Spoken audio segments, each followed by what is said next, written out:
Welcome to the Texas Conflict Coach radio program.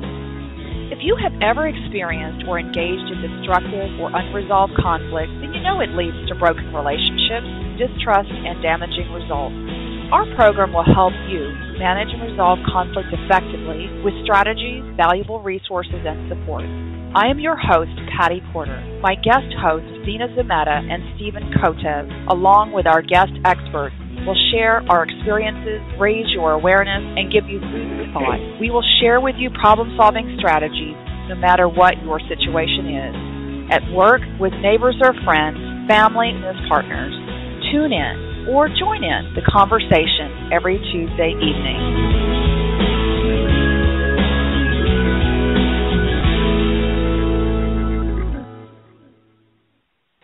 Good evening, listeners. We are kicking off our back-to-school series this month with a surefire way to stop bullying now. From top corporate businesswoman to internationally acclaimed author, Anita Telle talks to us about how her child being bullied changed her and her son's life, as well as the lives of many people from around the world. She has a mission to teach acceptance and love to children ages 4 to 9, so they will grow up to be amazing, supportive, and loving teenagers, immune to peer pressure and bullying. Anita also has a story to tell. It's an important story, one that touches everyone, everywhere, from every culture, but is especially important for children. Being different is normal. We are all different in different ways. Anita is one of the co-founders of Santa Cruz Children's Charities, dedicated to improving the lives of children locally and globally. As a very involved mom to her son Brandon, Anita is furthering her love for children and is now focusing on anti-bullying because her son Brandon was born with a cleft palate and lip and was bullied for being different. As a mom, she asked herself what she could do to make a change in her son's life. Anita decided to start writing a children's book with a message of acceptance. I am guest host Tracy Colbreth, and tonight we invite you to participate in our Twitter feed using hashtag TCCRadio. Welcome to the program, Anita. Thank you so much. Thank you for having me. Anita, we'd like to start off and let the listeners get to know a little bit about you. Can you tell us, how did you get started with anti-bullying? Well, I was, like you said, in corporate, and then when I sold my business, I adopted a beautiful little boy. He was born with a cleft palate and a cleft lip, and as he was growing up, I noticed that he was starting to get bullied. And as a mom, I said to myself, what can I do to help my child? What can I do to make his life easier? And, I wrote a book, a children's book, and it's called A Little Different, All Perfect. And what happened with that book was that it won the San Francisco Book Festival. And when that happened, it was like a snowball started rolling. I started going to a lot of schools, invited to schools to help, telling children and teaching children about anti-bullying message. Parents started looking at me and looking at my son and going, that child is pretty self-confident. And, what are you doing? What are you doing different? Teachers were asking me, too. And so they said, can you tell us, why don't you write a book about how you raised Brandon and how he's so confident? So I took their advice, and I wrote a book, The Ultimate Anti-Bullying Solutions Guide. And in there, I just pretty much is my story and my son's story and what we did and how I raised him so that he is now a 13-year-old, very confident young man, and now he's not being bullied. I think that's wonderful how you took your story and your life experiences and you were able to share that with so many people and change the lives of so many people. That's really wonderful that you were able to do that. Thank you for sharing that with us. Can you tell us a little bit about what bullying is? Well, the definition of bullying is that it's unwanted, aggressive behavior among school-aged children mostly, and it involves a real perceived opinion that there's a power of imbalance. And also the very important thing to remember is that bullying is something that's repeated. It's not a one-time thing. It's something that's being repeated over and over again. Right. So it's really important for people to have an understanding that bullying isn't just a one-time thing. Bullying is something that a child may experience over and over again repeatedly, and it's an unwanted, aggressive behavior for the child to have towards them. Absolutely. Mhm. Okay. Yes. Can you tell us the common forms of bullying? How does bullying happen? Well, we have the verbal, we have the physical, the social bullying, and the cyberbullying. And verbal is, pretty self-explanatory. It's hurtful words, cruel, venomous, judging words. And then physical is hitting, spitting, pushing, intimidating, or trying to control another person. Social bullying, though, this is mostly amongst young girls, and it's really very, very tough on these young girls, because it is to leave someone out on purpose and to tell others, don't play with them, don't be friends with them. They spread rumors, there's gossip or lies about someone, and as I said, it's mostly among young girls. We also have cyberbullying, which is anything with technology. It takes place with cell phone, computers, iPads, internet, text messaging, social media sites, chat, and now the kids are on like Instagram, Snapchat, and they make mean and hurtful comments, pictures, spreading rumors about someone, harassing someone, and it's all done with the help of technology. Right. Technology does seem to play a big part in bullying now. That's really interesting. So there's a lot of different ways that a child can be bullied. They can be bullied verbally, they can be bullied physically, they could be bullied socially, and the social bullying is something that is predominantly something young girls are experiencing, where they're being Absolutely. alienated and left out. And then cyberbullying is almost a new thing that's happening with all the new technologies and the Instagram and the Twitter, and they're using that technology to bully. Yeah, and also when they do cyberbullying, oftentimes, they can be anonymous. They can be harassing and hurting someone really bad, and the person that's on the receiving end doesn't even know who this person is that is, saying things. It's scary for children when stuff like this goes on. And there's so many apps that parents need to be aware of that kids can download on their cell phones. There are so many things that they can download and they can communicate amongst each other. And as parents, oftentimes we don't even know what our children are, looking at on their cell phones, because something like the Snapchat is so quick, within seconds it's gone. Mm-hmm. That picture is there and it's gone. And one of the problems with something like Snapchat is that the kids believe that it's gone forever, and so they take a mean picture or something very inappropriate, and they think that, in 2 seconds it's going to be gone, a few seconds it's going to be gone, never going to see it. Well, there is also an app that you can add on your phone that will lock in these pictures, so you're never safe. And the kids think they are, and they're doing all kinds of things that they shouldn't be doing. And there's so many things, everything from apps that they can use for, if someone is overweight or they need to be skinnier, and so then they will take these apps and then they take some mean pictures and they'll send it to someone and tell them, you need to check this app out because you're, overweight. And there's just so much that's going on these cell phones and these iPads and stuff that these kids have, that as parents, it's very important we know what are our children watching and looking and listening to. Right, and what they're being exposed to on a daily basis when they're using those technologies. Do you Absolutely. have an example? Do you have an example of a bullying scenario? A bullying situation that may have been ongoing? Yes, I have actually. I have quite a few, but there's one that I think because your program is about solutions and about doing something. And one of the things that I focus on a lot when I go to schools is the bystander, is the children and the people that are, mostly, of course, children, that are the bystanders that see something going on. They know in their heart that it's wrong, but they're too timid to get involved. And an interesting story that I just think is just adorable is this little girl. She actually kind of looked like the type of person you would expect to maybe get bullied. She's a skinny little thing with big glasses, and she has this feisty personality. And there was a new child that came to the school, and this girl is like 12 years old, and there's a new boy that starts in their class. And the first thing that he did is he kind of walked in and kind of looked around and looked like it's kind of tough, and came in, and then as soon as, there was recess, the kids are out, he starts bullying someone. This little girl just walks right over to him, and she said, "I know it's your first day at this school." And she put her hand up kind of like a police officer does when he stops traffic, and she said, "We don't do that around here.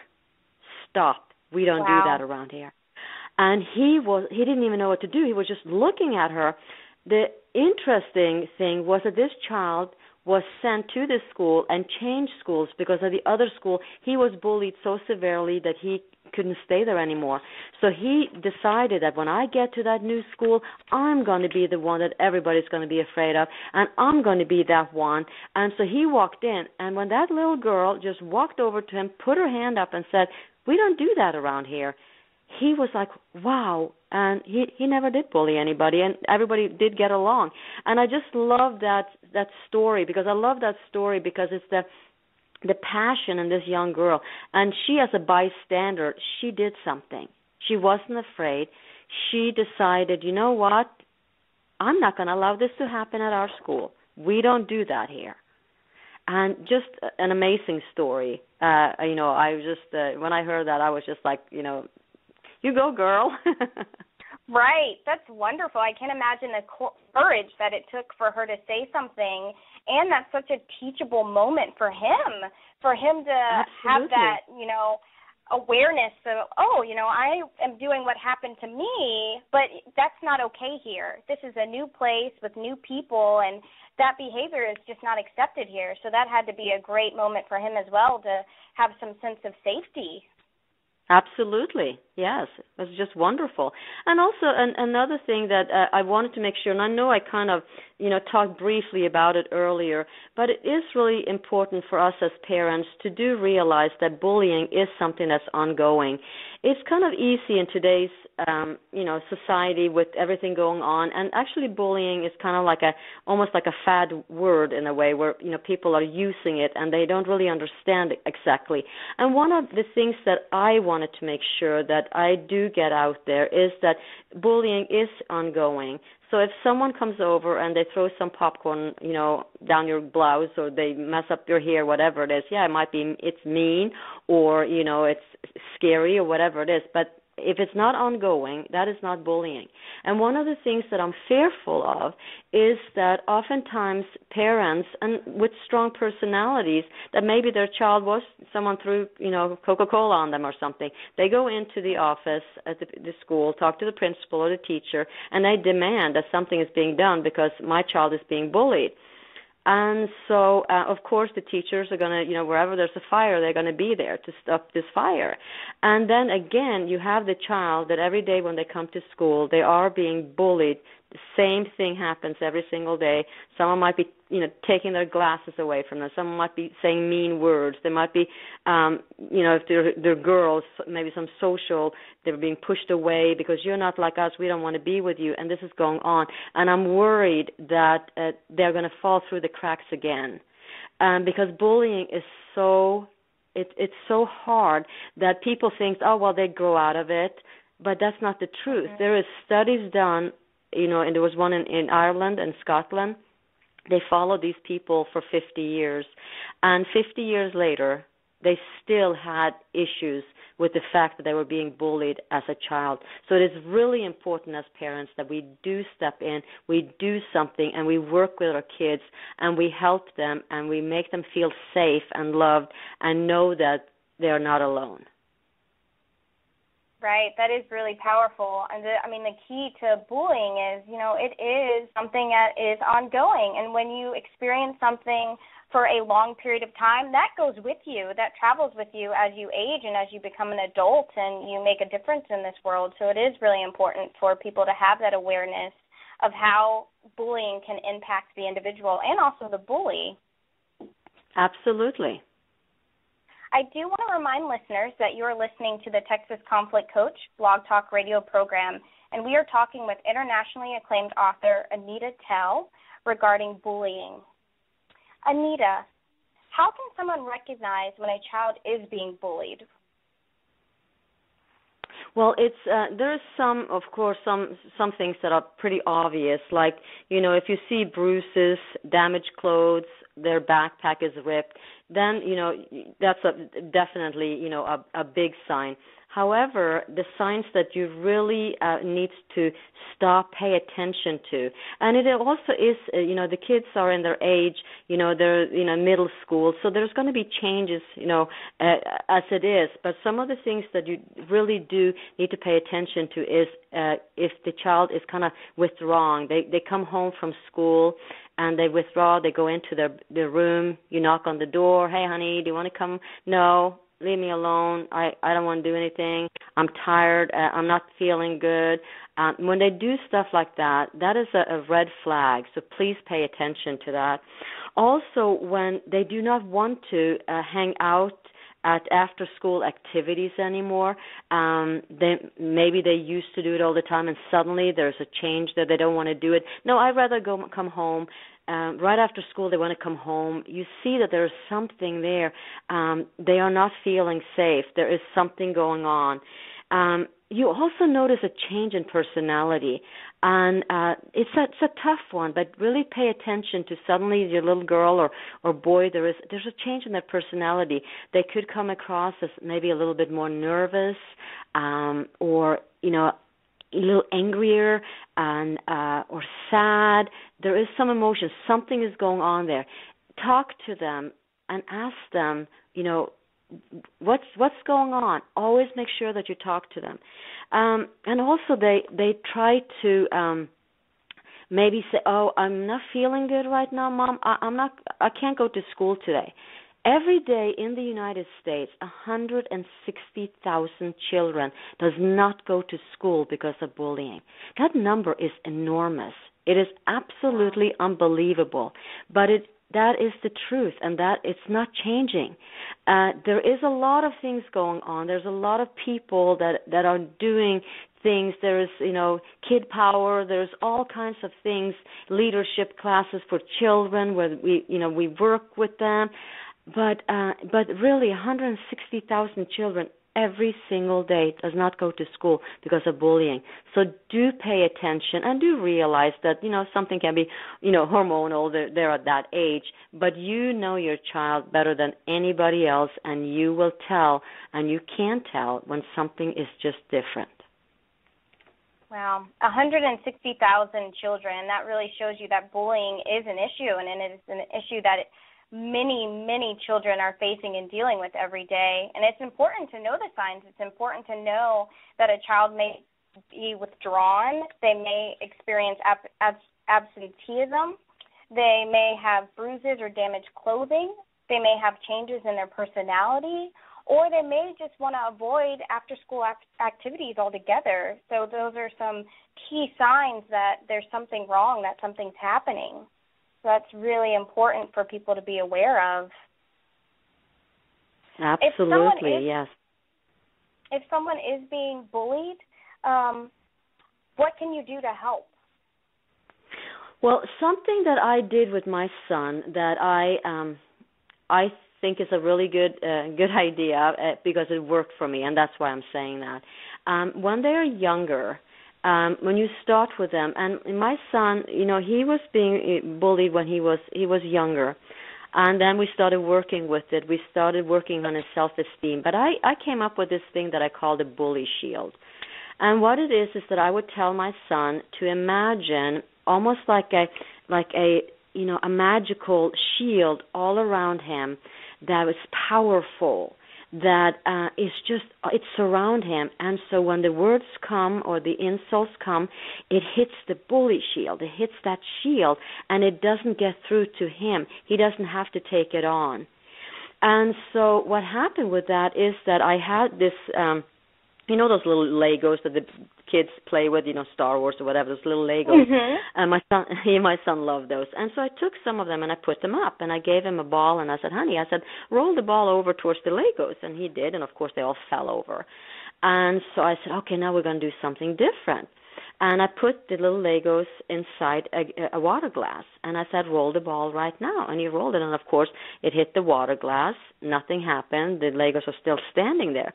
And I said, honey, I just wanted to show you that glass, that is the bully shield for those little Legos. That glass there shows you that when you have that, even, in your mind and your mindset, you're thinking about this, a different way of handling when someone bullies you. And so he looked at that, and it was just kind of like a click, and he was like, yeah, I can have that. And then he started thinking about, okay, what color should it be, and you make it fun and make it into something magical that he had. But what happened is that the words came and were intended to hurt, but he didn't take them on because he had that bully shield around him. And that is very effective with children, with younger children, really effective with them, and it helps them when they grow older. Like my son is 13 right now, and he does the same thing as that little girl did. He, if there's something, he puts his hand up like a police officer stopping traffic, and he said, you know what, I'm not going to take that on because it's not mine to take on. That is yours. And then he walks away. So as you can see, starting with the bully shield that way, and then as they're growing into middle school and stuff, they're able to deal with it differently because they have the self-confidence, and you really, build them up, and they know that what's happening to them is not okay, and that there is, everybody has a right to a bully-free life. And so that's one thing. The other thing that's really important, and it's a great thing to do, is role playing with your children. And it doesn't have to be mom or dad. It can be grandma, it can be aunt and uncle, it can be anybody, an adult that the child feels safe with. And this child is being bullied, and he comes home and he tells mom and dad, but he doesn't know how to deal with it. It's important for the parents not to just say, well, this is how you say it, this is what you do, and just handle it this way. We don't do that. What you could do is you say, okay, honey, I'm the bully. Tell me what the bully at school tells you about you that makes you feel uncomfortable. So they will tell the little story about whatever it is that is happening to them. So then that grown-up that now is a safe person because they know it's mom or dad, whoever. They feel safe for them. So then you say, okay, so then the adult says those things to the child. And the child, kind of crunches, but they know they're safe with that person, so it's okay to say something back. So they go, well, and you allow them to kind of solve the problem, what it is they're saying. Oftentimes using humor is the best thing.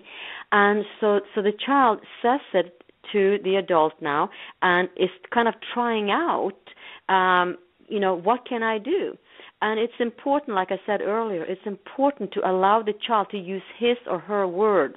Because if you put the words, and they are words that they wouldn't normally use, they're not going to use it.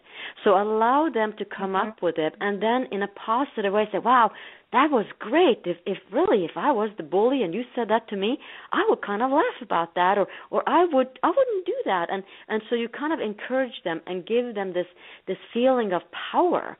And they can role play with you and feel better about the next day. It's not going to be perfect, but it's a beginning, and you just continue to work with them and make them more comfortable. And as long as they know that they have your support and you're there and they feel safe with you, they know that you're not going to go down to the school and, slam your fist in at the principal's office or something like that. That's one of the things that makes children not tell adults because they don't know how the adults is going to react to it. So make sure you tell your child that they are safe and work with them like that. And of course, also, it is important to talk to teachers and the principal, but do it in a manner that the child is not so frightened that the consequences after the parents has talked to the teacher is so much worse than just not saying anything. Make sure that you and your child work together and that your child is part of it, the decision making on how are we going to deal with this. So those are some great ways that someone can help a child handle bullying. They can have a bully shield where you're equipping them with the ability to have those hurtful words bounce off of them because they know in their hearts of hearts that, that doesn't mean anything to them because what's being said isn't true, and they're equipped to handle how to react to that. And there's also the role-playing. So instead of talking at the child, you're role-playing the situation with them, and so they're actively learning how to handle it, and also they're hearing from you that you support them in dealing with the bullying and that you are a safe person to go to if they are being bullied. And it also makes them feel a little bit more at ease if you do go talk to the teacher, you do go talk to the principal, because they have a sense of how you're going to handle it in that situation. Absolutely. So those are really wonderful key tips. Thank you so much, Anita, for sharing those with us. What we would like to do now is, usually when we close down the show, we have an assignment for the week for our listeners. So there's something that they can use from this radio program to go out into the world and maybe create a bully shield from someone else. Do you have an assignment for the week for our listeners? Yes, and I think that your listeners will think it's fun. I know the children really enjoy it. My son, his school was about a half an hour drive, so every morning we would get in the car and driving. I knew that he was going to have to face some challenges. So when he got to school, so I started this game, and it's called What I Like About You. And so we would start this game, and he would say, "Mommy, what I like about you is I like your curly hair." And then I said, "What I like about you is I love your beautiful smile." And we would just do these compliments, 5, 6 things that we really liked about someone. It can be their looks, it can be their personality, it can just be something. And so by the time we got to school, he had all these positive images in his heart and in his mind about him. So when he got out there to start his day, he was, a few steps ahead because he felt so good about himself.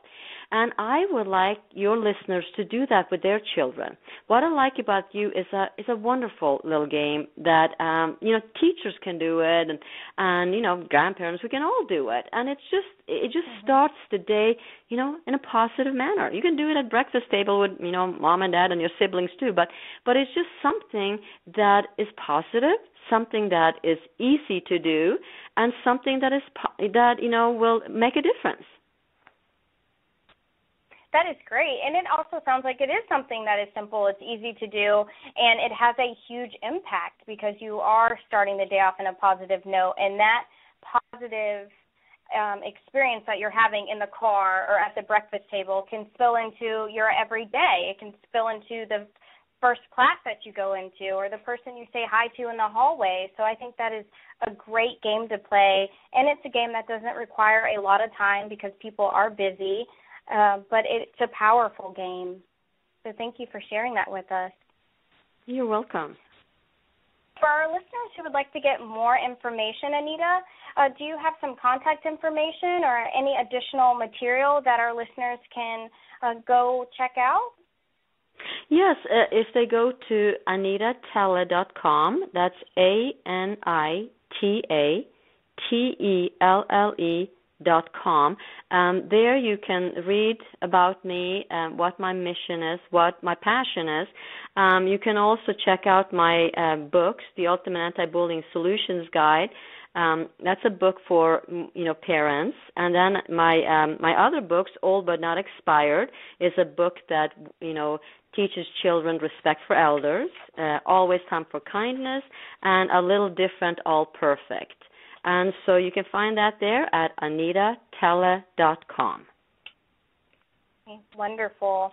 So there's your anitatelle.com email website, and then there's also the Ultimate Anti-Bullying Solutions Guide, the surefire way to stop bullying now, Old But Not Expired, Always Time for Kindness, and A Little Different, All Perfect. So So those are great resources that listeners can go look up, and they can go to your website and find a little bit more about you and a little bit more about the materials that are available to them.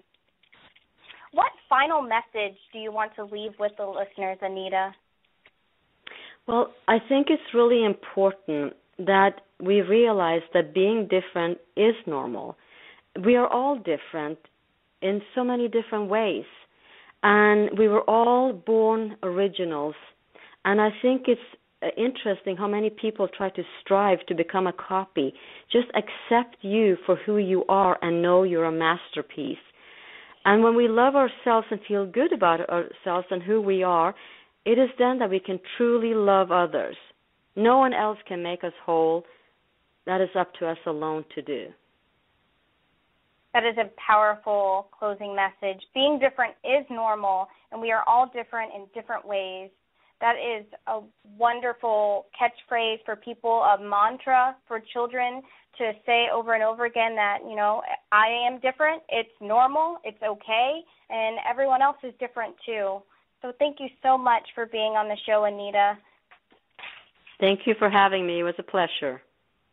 Okay. Thank you again. Have a wonderful evening. You too. Thank you for listening to the Texas Conflict Coach. We hope you enjoyed the program. You can find all of our podcasts archived to listen at your convenience at texasconflictcoach.com or download the podcast at iTunes or Stitcher Radio. You can also become a Facebook fan of Conflict Connection or Twitter me at TX Conflict Coach.